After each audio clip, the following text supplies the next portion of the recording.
Welcome to a new episode of Becoming a Post-Growth Planner, Challenges and Obstacles to Changing Roles and Practices. My name is Christian Lamker and I'm Assistant Professor in Sustainable Transformation and Regional Planning at the University of Groningen in the Netherlands.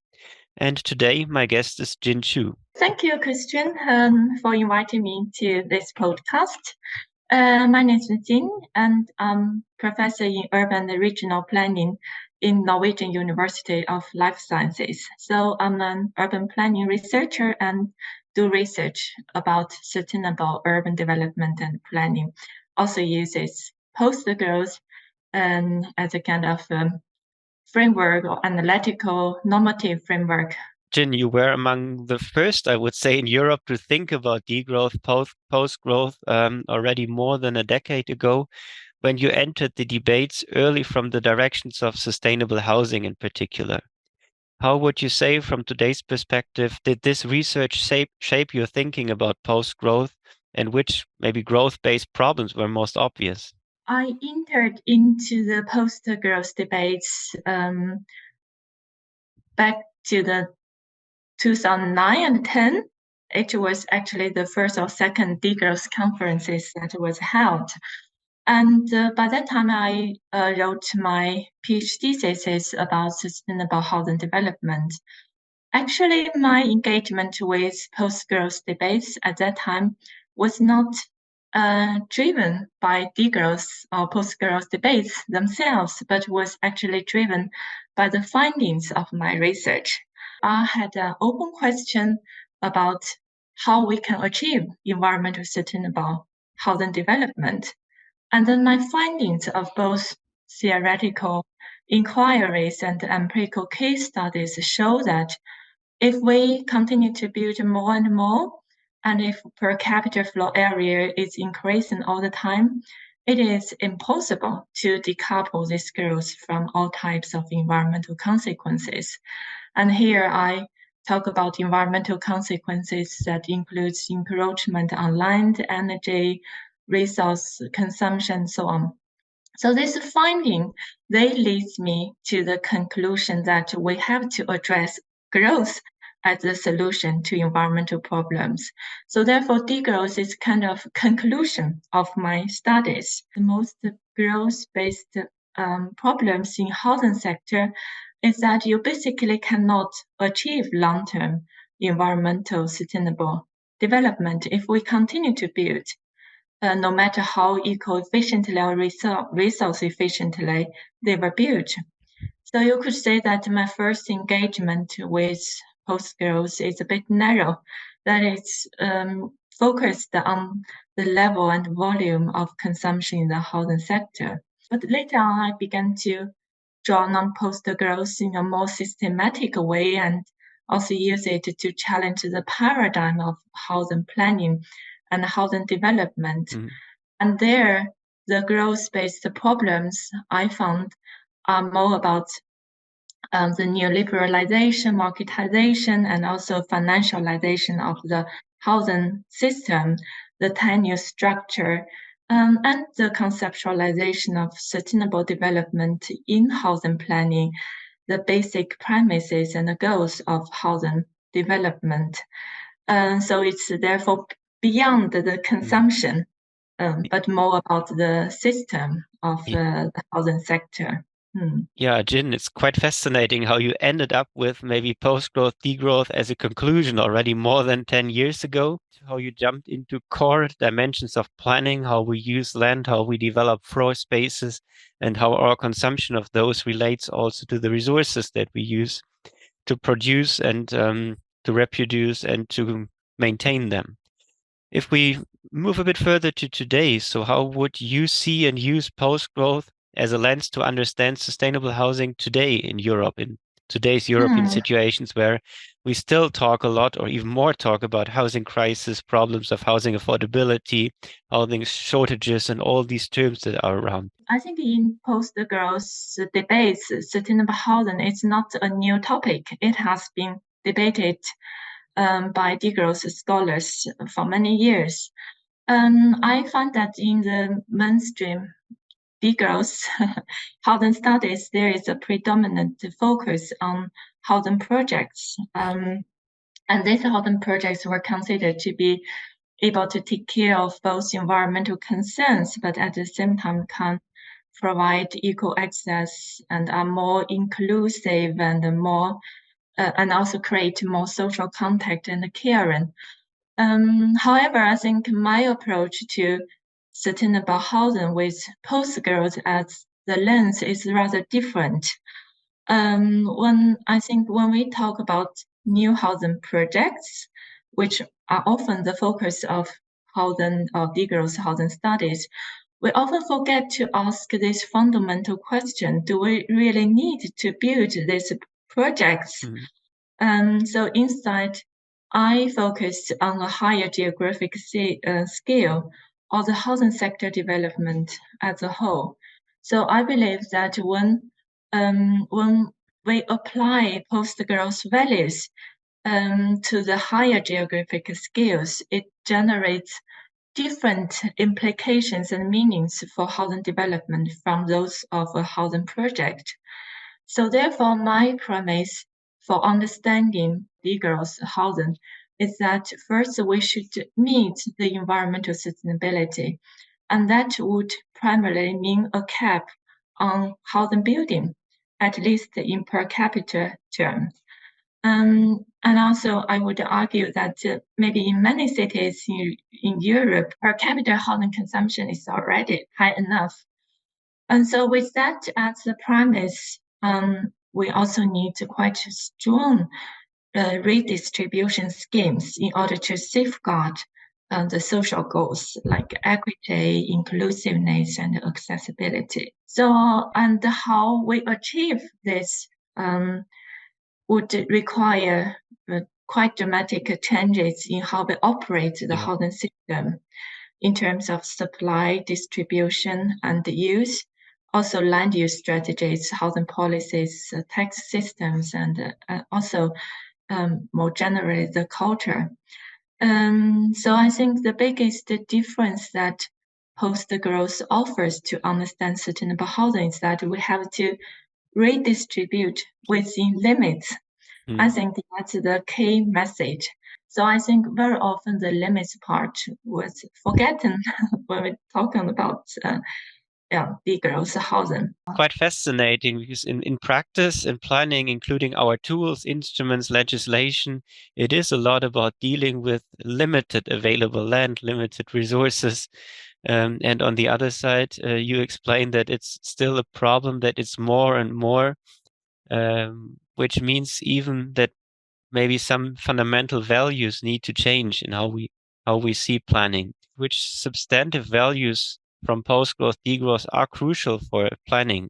I think it's quite important, super important to talk about, also to revitalize these substantive values in planning, which has been overshadowed to some extent by the focus on procedural values in the past decades.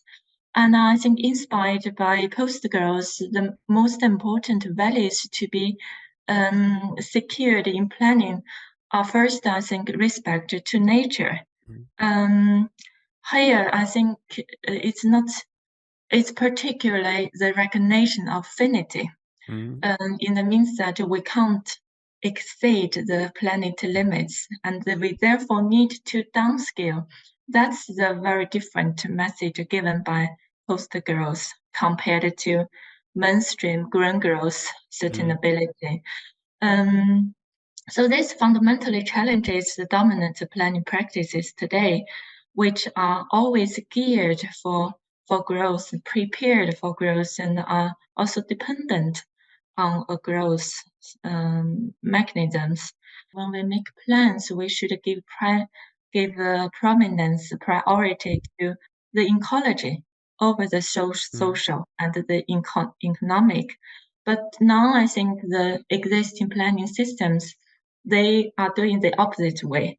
They give predominance to the economic over the other dimension. And another important value, I think, is about justice. This is not new either to planning. This is a very traditional value of planning, even though justice has been interpreted in many different ways. If we talk about justice from a post-growth perspective, I think it's not only about just the process, but also just the outcomes. And we should also extend the just concept to other species, to generations after us, and to people living in distance.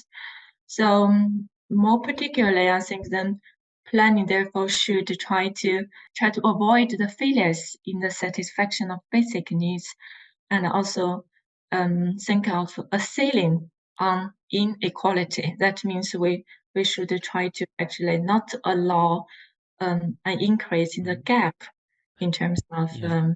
different yeah.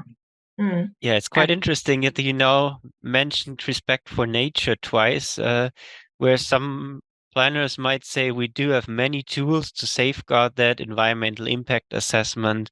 There are many criteria how to evaluate sustainability, evaluate ecological impacts.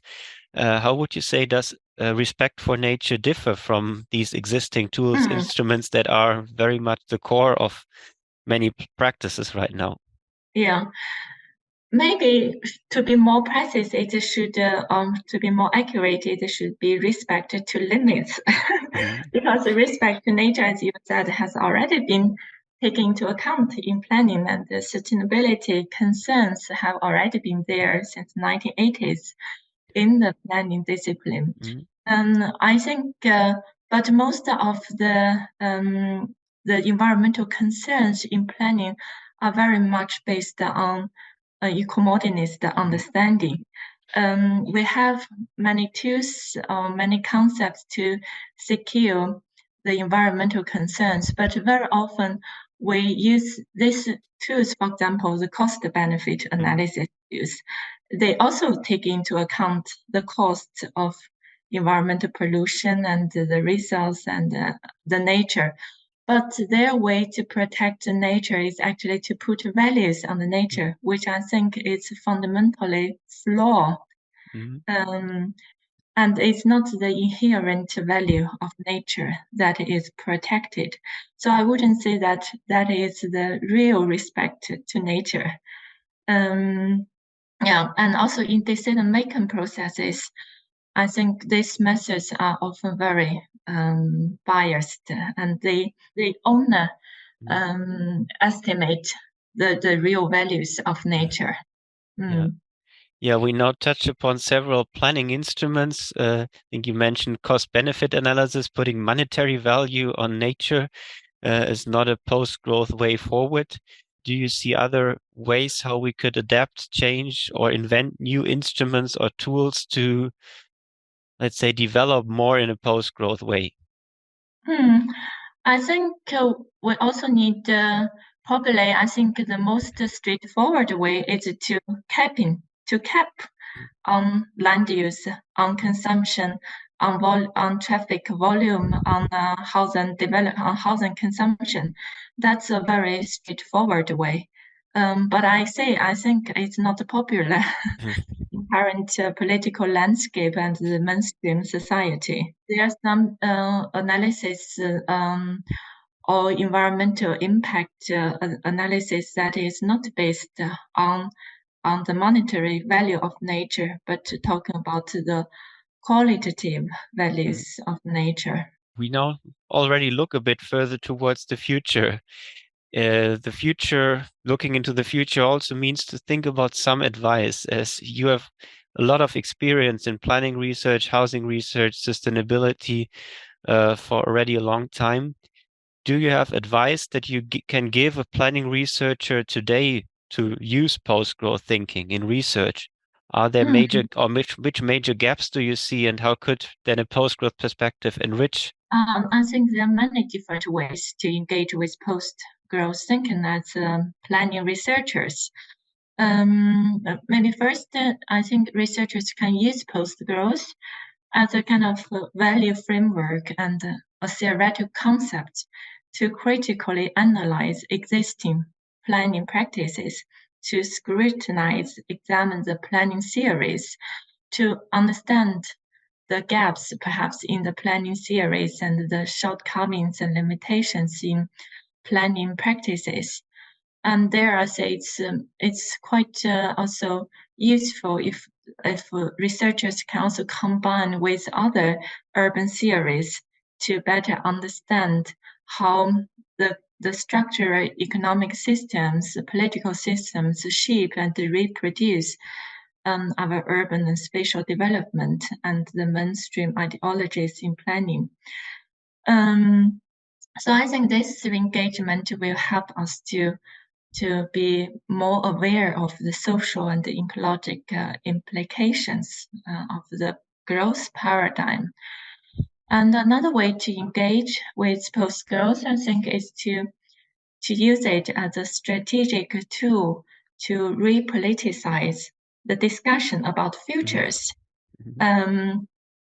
People would understand post-growth society and post-growth urban development quite differently. So post-growth with all these diverse debates, with these different schools of thoughts and disciplinary traditions, they provide a very fruitful point of departure for repoliticizing the choice of futures. And also another way to engage is to say post-growth as a kind of political program where planning can be a transformative force driving the development towards the future. So there, I think the research can address how planning can dismantle the dominant system, alter the development trajectories, what in the system hinders the potential of planning to be more transformative, and what needs to be changed in the planning system, including the legal foundations, the methods, instruments, like what you asked earlier, that what kind of instruments that we can use to better respect the nature. And also studies or research can focus on the agency side of planners. What are the mindsets, the skills and competencies of planners need to be developed in order to drive political changes. And lastly, I say that I think planners can also, or scholars especially, can engage post-growth critically and to bring the spatial concerns into post-growth imaginaries. As I framed it in one article, that is to spatialize degrowth. And here I think there are many gaps that we can try to fill in. The lack of discussion on the skills, spatial skills. What are the implications of post-growth for development, spatial development at different scales that would be very different for a country, for the global, and also for a city region or for a neighborhood.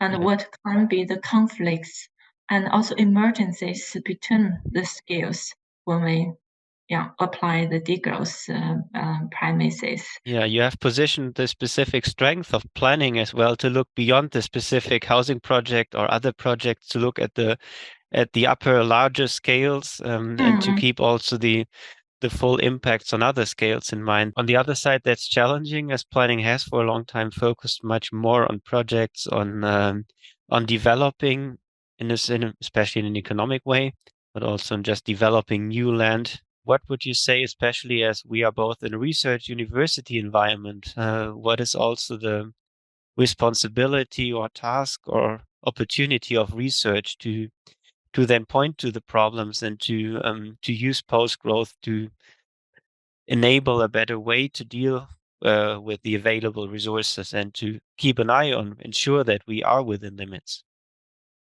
Yeah, I think maybe we who work in the university has some advantages in terms of promoting post-growth and make people aware of the problems of the growth in society, and we have more freedom to drive or to operate research in this direction. And also, I think it's also very, we also have the chance actually to apply the post-growth research into practices, or to at least to try to influence practices. Here, I would like to mention my own research project now, which is about second home planning. And there we collaborate a lot with different partners from municipalities, but also counties. So they are the real planner practitioners in the real world. And we try to bring in opposed growth thinking to the second home development. So we engage them to discuss this scenario, this future, the possibilities, and we also try to engage them to say what would be the implications for them if they apply this post-growth future in their own context.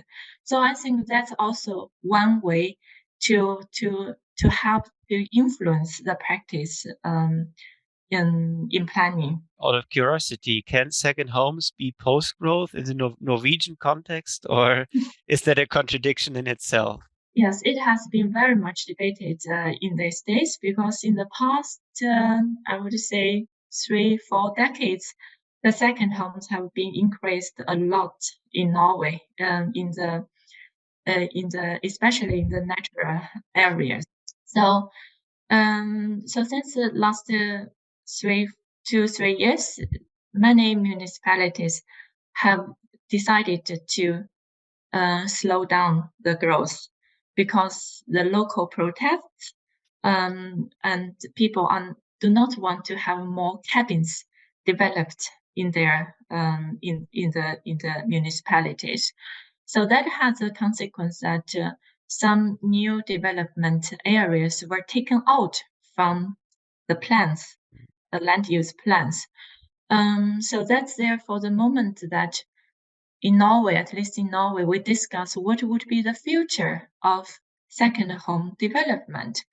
So in this project, we actually look at different possible futures. One is post-growth. That means that we will not invest in more building of second homes, but we also have other futures like the more sharing economy, or the sharing concept in cabin development. That also means we don't build more, but we share the existing cabins. So there can be different ways, and also at the local level, already some municipalities decide not to build more. So it's not impossible to apply a degrowth future. Probably not at the national scale, but at the municipal scale, that is possible. Thank you. We now use both terms, degrowth and post-growth. Do you just briefly, do you recognize the difference? How would you describe that beyond maybe language issues of also translating these concepts into different national languages?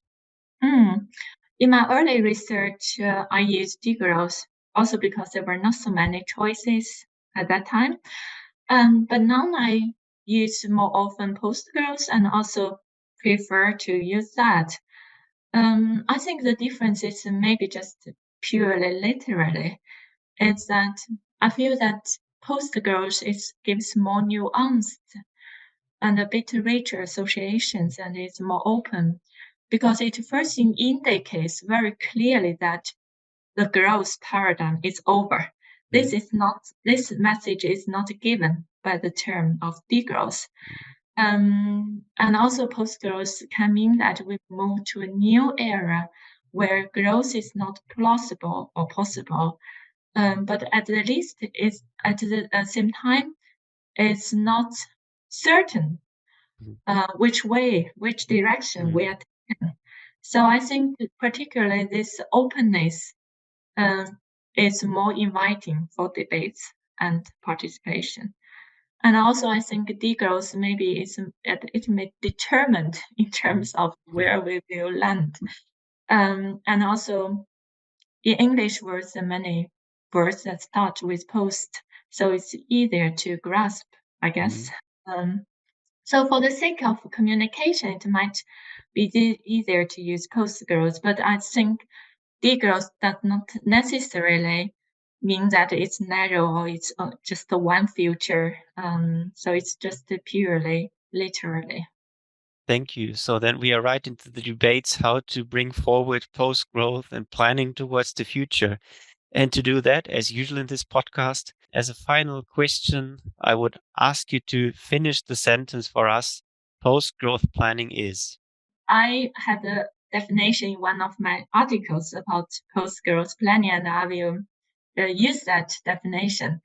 I think post-growth planning counters the hegemony of economic growth and facilitates a downscaling of physical development that enhances ecologic conditions, satisfies basic needs, and secure justice at the local and global level in the short and long term. Thank you, Jin. Thanks for sharing your insights into almost 15 years of working around sustainable housing, degrowth, and post-growth, and all your experience along the way, especially running right into the core of planning on how we use land, how we use spaces, how we develop our urban and rural places. So many thanks for sharing that with us today, Jin. Thank you, Christian. I'm very happy to contribute to this podcast.